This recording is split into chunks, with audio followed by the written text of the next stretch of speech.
So continuing on, since my storage space got cut off, um, ever since elementary school, the idea of me being called fat and greedy being used as a weapon against me, um, I was pretty much what you would call skinny in elementary school, but the obese white female teacher Sally Falcone, she um was like the cafeteria monitor at McDonough 26 Elementary School in fake Gretna, Louisiana, where I grew up at. And so Miss Sally used to punish me for accepting food from the other kids at school because in like fifth and sixth grade, there would be a couple of people who'd be like, "Hey, Candy, you want my food?" And I'd be like, "Oh yeah, I'll take it." And then I'll eat it, and then they'll wait till after I eat it, and then ignorantly laugh and say, "Ew, he spit in it." Like like people would be like, "Well, here, Candy, you want my food? Sure, I'll take it." And then they'll shake their head and be like, "Greedy," you know.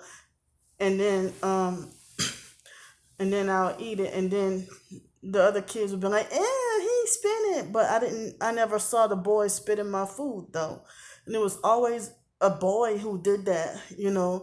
One boy, I think I remember, his name was Corey Mooney, and his mom was like a substitute teacher, Miss Mooney, over there at McDonough 26 Elementary School, and then they had this black boy.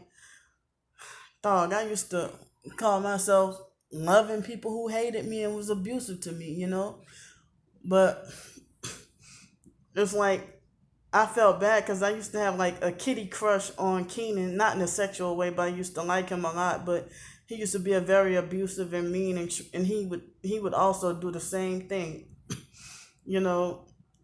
But Miss Sally would punish me for accepting food from other kids rather than punishing them for offering me my food and being cruel and spitting the food and stuff. And then some, like the foster mom and them, were trying to be like, well, what's next? They're gonna start peeing in her food and then give it to her. So, um, it's like, um, so it seemed like the greedy thing had been followed me all the way into adulthood, and mainly narcissistic abusers. They call me greedy on purpose just to be mean, not because they care about my soul, or you know not because they want to be like, well, Candy, I care about your soul and I don't want you to go to hell for gluttony or covetousness or anything like that. No, they just say it in a just to look good in front of their friends and be cruel and self-righteous. And that's why I get angry. But I didn't know about gluttony and all that growing up. I was never really taught the about the Bible and stuff. All I knew is the psych meds used to make me hungry. So it's like nowadays I don't eat as much as I used to on those psych medications because I'm not on those medicines anymore. But it's like I I guess you can say now I eat average, but there was a point in time I was eating light for a while and lost a lot of weight, but still never. I mean, I just barely got like down to 192 a couple of years ago, and then gained all this weight back thanks to the Grand Canyon, the Grand Canyon job, um, where I was spoiled with all you can eat 3 meals a day, and um, but before that, I wasn't eating a whole lot of food like that. I would do stuff like measure my food and try to eat organic and try to eat healthier and eat less. And people have a problem with that too. Like they have a problem. Like it's damned if I do, damned if I don't. If I eat, um, if I try to eat organic and eat small portions, people want to pretend like they're concerned for my safety because something changed about me, or they want to. I have to hear lectures about wasting my money, you know. But if I eat junk food, I have to hear lectures about you are what you eat, and I have to hear about how I deserve high blood pressure and diabetes and everything. So it's like I can't win either way, you know. I guess I would rather waste my money than be that fat cheeseburger.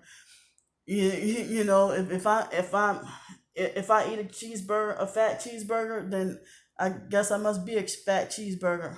Or you want me to be a piece of broccoli? Because if I eat a piece of broccoli, then I'll be a fatless piece of broccoli. Which do you want me to do? You know, that's how the narcissistic abusers and gang stalking perps manipulated me throughout my life. Like if I go one meal without eating, the foster sister Shelly will pretend to fake like she's so concerned and wondering why I'm not eating, you know. But then the one piece of candy, but oh look, she eating junk food, ha ha. A freaking miniature size Snicker, and you flip out over the junk food thing. But if I eat a big fat salad, you want to be concerned about my change in diet, and I'm like, come on now. So with with the fake foster family, and then even my twin sister, you and the mentally slow, crazy biological. My twin sister went and told. She admitted to me that she went and told the biological family all my weaknesses and everything all my trigger points and weaknesses and everything that make me mad. But I can't trigger her. I can't make her mad though. You know. So the foster mom used to get mad and condemn us for quote unquote eating up all the food, but they had no problem with the white foster boys doing it. But us black foster girls, they had a big problem with that. But after we turned 18 and they started to get the white foster boys, yeah, they never said anything. I mean, um, it's like when in elementary school, yeah, they had the you know Miss Sally punishing me for the boys doing what they did to me. Then in let's see, in seventh and eighth grade, I don't remember much. I think it was one of those years. Wait a minute, let me back up. In sixth grade, Stankor Lanika from the Steak and Crab family tried to condemn me and call me greedy when it was Thanksgiving and I was in sixth grade. And that was her very first time in life treating me mean, because in kindergarten we used to ride the bus together, and the foster mom used to force me, the foster sister Joni, and my twin sister to hang with the Stankin' Crab family. And I'm gonna post it again. I don't care if you want to say they have a right to sue me or talk about me being irrelevant or petty, but I'm gonna post it again. The Stankin' Crafts and their Masonic affiliation. Um, so the fake foster mom forced us against our will to hang with the Masonic Stankin' Craft whores, you know, and go ahead and exercise your so-called right to freaking sue me, smelly bastards. So in sixth grade, um like Stankor Lanika, um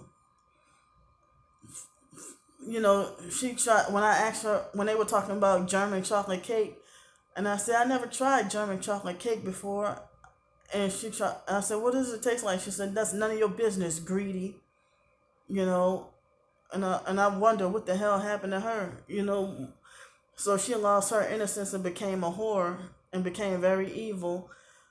And she was doing stuff like, it's okay for her to be covetous and gluttonous with all those guys' penises, but you want to call me greedy for food.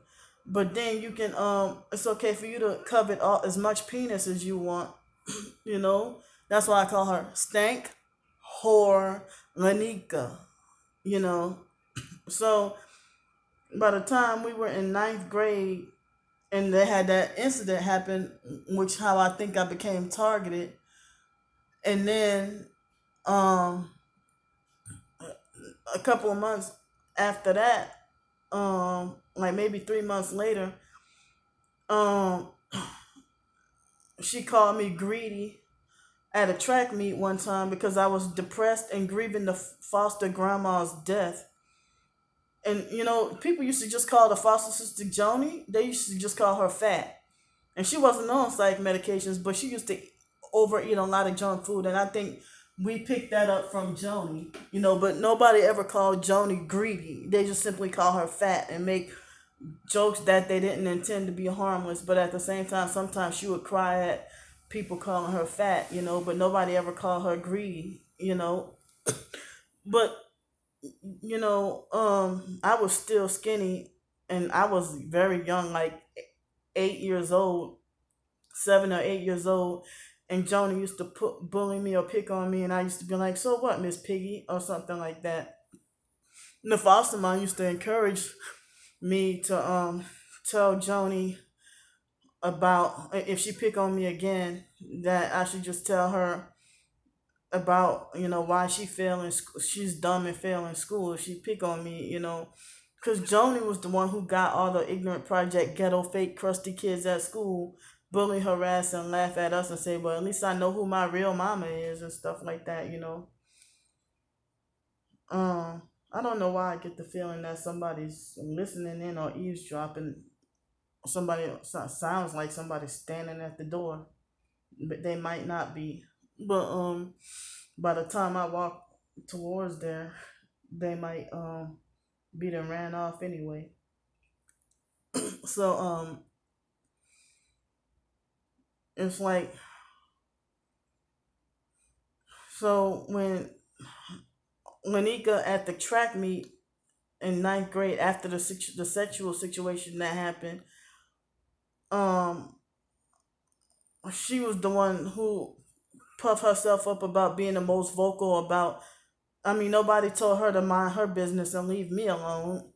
And that she tried to bully, harass, and laugh at me about having a big ass bowl, a big ass bag of Doritos, a big ass Snicker, a big ass Twix, and a big ass uh.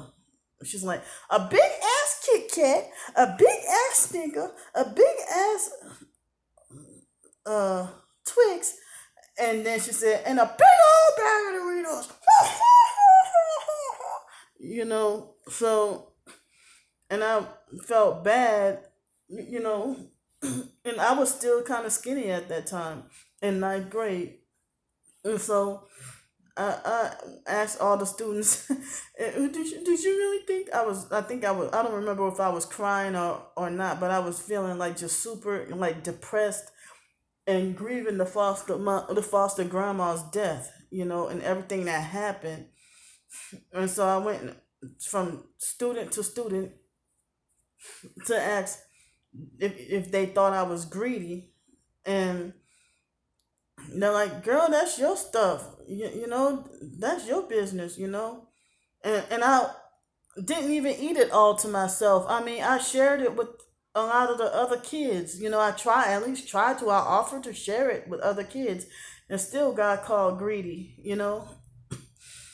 And so when I asked Lanika, she tried to self righteously be like a narcissistic abuser, trying to be self righteous and try to be like, well, yeah, kind of. And then I was so shocked that I blacked out and then punched her and knocked her stupid men in black sunglasses off her face.